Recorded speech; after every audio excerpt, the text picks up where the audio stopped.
guys, it's Amanda and welcome back to my room. I'm not on the floor anymore. I've upgraded to a chair. Yeah, anyway, I am in New York City, so if it's loud, that's why. Today I'm going to be talking about book to movie adaptations. I feel like in the past few years, so many movies and even TV shows and miniseries that I enjoy have been adapted to books, so I kind of just want to talk about that whole thing. I feel like it's especially getting more popular in the genre that I probably consume the most, which is like young adult. Yo, this chair is like so squeaky, like I'm sorry. But a lot of the most successful movie franchises over the past like 20 and 30 years have been adapted from books, because that is the power of prose, I suppose. Call me Dr. Seuss. Speaking of prose, I would like to thank Book of the Month for sponsoring this video. Book of the Month is an online book service whose mission is to promote emerging authors and help readers discover books that they'll love. Their team vets hundreds of books each month and gives their readers a choice from a curated selection so that you can spend less time researching and more time actually reading. My favorite thing about Book of the Month is that it is risk-free. You can skip any month or any time and you will not be charged. Plus, they have the best price for new release hardcover fiction. You can get your first book for just $9.99 with code SOGOOD. Now for a speed round book haul. I got this book, The Vanishing Half, which I'm really excited to read because I know that it's already been picked up to be adapted into a miniseries, so that's super exciting. And then this one, The Story of Mina Lee, which is in the September 2020 collection. Then I got this thriller, Winter Counts, and this historical novel, Daisy Jones and the Six. So yeah, if you're interested in Book of the Month, you can click the link in my description. Now back to adaptations. Alright, so let's start from the beginning of book to movie adaptations. It all started in 1896 with Tribbley and Little Billy. And if you have no idea what that is, neither did I until yesterday. So a book of the same name had came out the previous year, and someone decided to base this film, well, it was really more of a short film.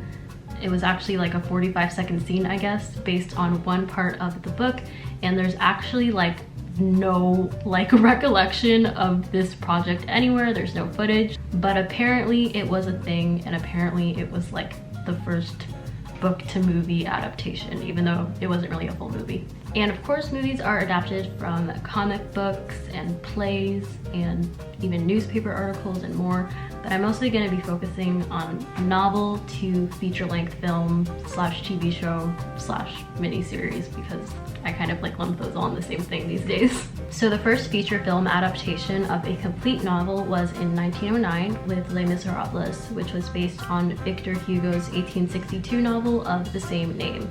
And that was the first of many, many, many adaptations of this story. For the first version of this movie in 1909, it was technically split into 4 different parts, but if you put them all together, it just like a puzzle, and it was a feature-length film. So yeah, as you can see, contrary to the title of this video, book-to-movie adaptations weren't really a rise. They were just always a thing. Some of the most well-known films like ever have been adapted from books, including titles like Gone with the Wind, The Godfather, To Kill a Mockingbird, and probably so many more that you recognize. So I'm going to be talking about why books are adapted to movies, how books are adapted to movies, and the merit of book-to-movie adaptations. So the first and most important reason why book-to-movie adaptations are so popular is because of money. If you adapt a book to a movie, especially a popular book, there's already like a built-in audience and fan base for the movie, so it's less of a risk for producers and studios to put a bunch of money behind making something into a movie. Of course, there are book-to-movie adaptations that didn't perform well financially or artistically, but it's still a lot less riskier than an original script. I'd like to think at one point book-to-movie adaptations really were a thing just because a producer saw this great work of prose and they were like, everyone has to see this. This could be a great translation to a new medium. But I think now a lot of the time why books to movie adaptations are made is because people are like, hey, this will make money. Another reason why I think that like book to miniseries slash TV show adaptations are starting to get pretty popular is because the way we have consumed content has changed with streaming. So now we can basically watch a TV series in one like huge 8 or 10 hour sitting because it's there and we just can. So that expansive length of time lends really well to novels, because in novels there's a lot of like world building and character development involved over a longer period of time than you would usually see in a 2-hour movie. So it's the perfect opportunity to put it in an 8-hour slot of time instead. Also, I think with the amount of streaming services out now, adapting from novels is really favorable, because if the novel already exists, you can attract the readers and fans of that author to the streaming service. Kind of a more collateral benefit, I guess, of book to movie adaptations is that it helps the publishing industry a lot, because when movies are doing really well and people find out there's a book based on it, usually people want to go back and like read the book, so it's going to increase sales and it'll give the publishing house more money, not just only to like give to the author who wrote it, but so that they can take on other writers who might have like maybe riskier books, but you know, the success of just even a few books a year can like give them that flexibility to have other writers write books that are not about young adult dystopian worlds. All right, so now for how books are adapted to movies slash miniseries slash TV shows.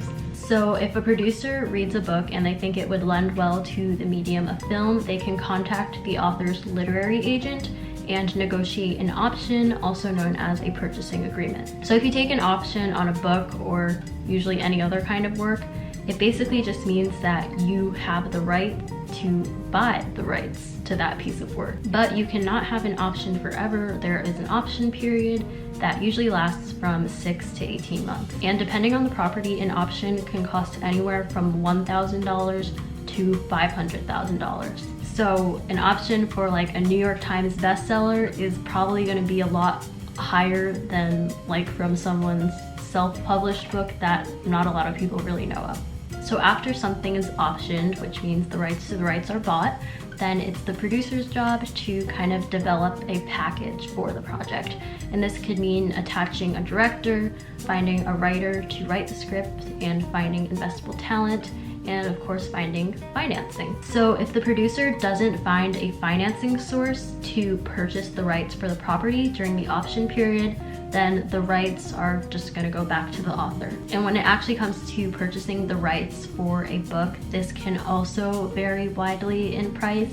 It just depends on like the author, the relevancy, how popular it is. So for example, a New York Times bestseller is going to have a much higher price to buy the rights for than like a self-published book that not really a lot of people know about. I think for example, The Vanishing Half, HBO bought the rights for like a 7-figure deal. So if a certain property is really sought after, it could go from the page to the big screen or the little screen or your laptop screen in 2 to 3 years, which is pretty fast, and sometimes it can take a lot longer to develop something. But you know, for example, these two books I have, Normal People and Little Fires Everywhere. Little Fires Everywhere, the book was released in 2017, and Normal People, the book was released in 2018. And they both already have miniseries. As you can see, it's pretty fast. It's 2020, so the way I explained it, in theory, it does sound quite simple to get a book to be a TV show or a movie, but in practice, in the real world, there's always a lot of hurdles to jump over in the development process. As I'm sure you guys know, the shows and the movies in existence are like the very small fraction of things that are actually made, because in this industry, it's quite competitive because there is a limited amount of resources. And now for the merit of book to movie adaptations. So growing up, I'm sure you always heard this, and I did too, that the book is always better than the movie. But is it really? Is it true? Obviously, it depends. I mean, Percy Jackson movie, let's not even talk about it because it deserved better. Percy Jackson deserved better because that was a really, really, really good book series, but apparently they're making it into a TV show at Disney Plus, so hopefully that's good. I feel like I can't in good conscience say that the book is always better than the movie because you're judging two different mediums, and the different mediums have like different languages and different tools about them. The language of books is words and literary devices, and the language of film is cinematography and acting and directing and sound and score and all this stuff. So I feel like it's just like hard to kind of weigh, and that it's not always necessarily fair to compare the different mediums. You can have a preference, but yeah. I think at some point I did see adaptations as like lazy because they were not an original script, and I'm just like, oh, everything's just like a sequel, everything's based off of something else. And you know, now that I think about it, I'm like, that's like not really a reason to not like something or to be disappointed in something's originality. Originality and ingenuity, it's like, it's kind of overrated. And the way that I think about originality now is that like, you can't be original, you can't make something original. I think originality is how you put existing things that already exist together, because no one can put it together in the same exact way that you think of it. All the source material I think there ever is gonna be in the world is there. It's just a matter of how you fit it together, which pieces you use, the medium of how you're fitting it together, what tools you use to fit it together. And I think that's originality, and I think there's endless possibilities for that kind of originality. Probably one of the major cons of adaptation is that the person who it can really be most painful for is the author, because if you see your book get adapted into something that you can't even recognize, it's unrecognizable for bad reasons, then I think it can be quite painful for the author. For example, J.D. Salinger, who wrote The Catcher in the Rye, he like refused to ever give up the rights to have that book adapted to a movie, and I always thought that that book would actually be like a really nice movie. So I feel like the closest you will get to that is probably like Dead Poets Society. I think adaptations are really cool because I think they'll just like continue to be fruitful. Like, yes, there has already been 8 adaptations of Little Women, but there'll probably be like 12 100 years from now, because I think you can just like adapt it for each generation. Also, I think another pro of book to movie adaptations is that it can really shed light and give a much larger audience to relatively unknown stories. For example, Jojo Rabbit was based off of this book called Caging Skies, which apparently was a bestseller, but I never heard of it. And I freaking loved Jojo Rabbit. It was so funny. It was just such a great perspective. It warmed my heart. Yeah. And I never would have known about that or World War II in that context of a young little Nazi boy if I hadn't seen the movie Jojo Rabbit. I never would have heard about that book. Now I'm just going to talk about some of my favorite adaptations and why I personally like watching them. So let's start off with After. After is a very, actually it wasn't really a satisfying adaptation. It was just like, the adaptation story of After is just like funny to me because I basically just grew up with it. Like, I started reading After in 7th grade, the fan fiction on Wattpad, and then through the years I saw it get transformed into a book, actually like a whole series of books.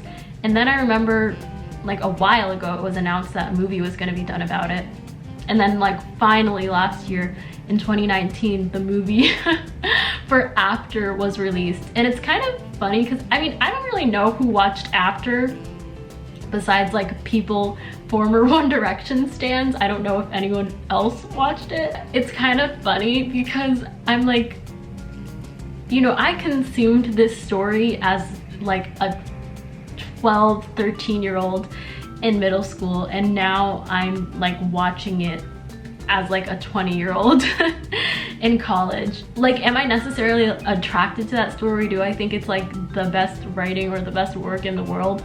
No, but like I already saw it, or like I already experienced the story, so I was like, oh my gosh, of course, like I have to see the movie. Like, I felt almost obligated to.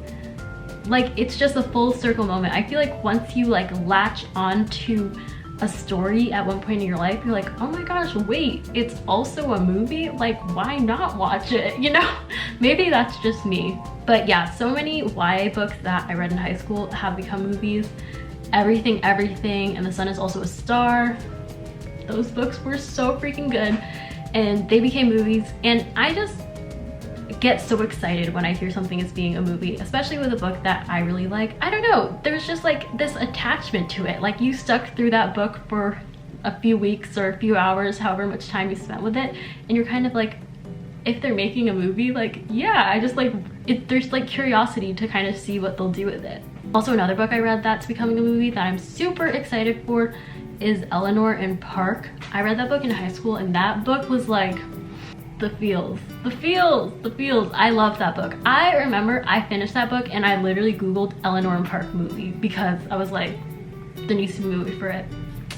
And then it was announced that someone actually like acquired the rights and the movie is in development. So I should be a producer. That's the moral of that story. No, but I feel like so many people who are fans of books just like want to see it in a movie because it's so exciting to like relive the story again, in a sense, in a new medium and in a new context. Another book that I was like, this should be a movie, and now it's becoming a mini series, Americana by Chimamanda Ngozi Adichie. I'm excited for it. So yeah, adaptations are fun. They get me really excited. And you know what? Now I'm actually kind of motivated to read more books, so maybe I can be the producer who options something and gets someone to buy the rights for it, and then we can make a really nice movie of a great book. Anyway, yeah, this is the end of my ramble slash fangirling of book to movie slash TV show adaptations. I hope that you guys enjoy this video. Let me know your favorite or least favorite adaptations below and what you think of them and why and all that stuff, because I don't know, this is just like a fun thing to discuss. Okay, see you in my next one. Bye.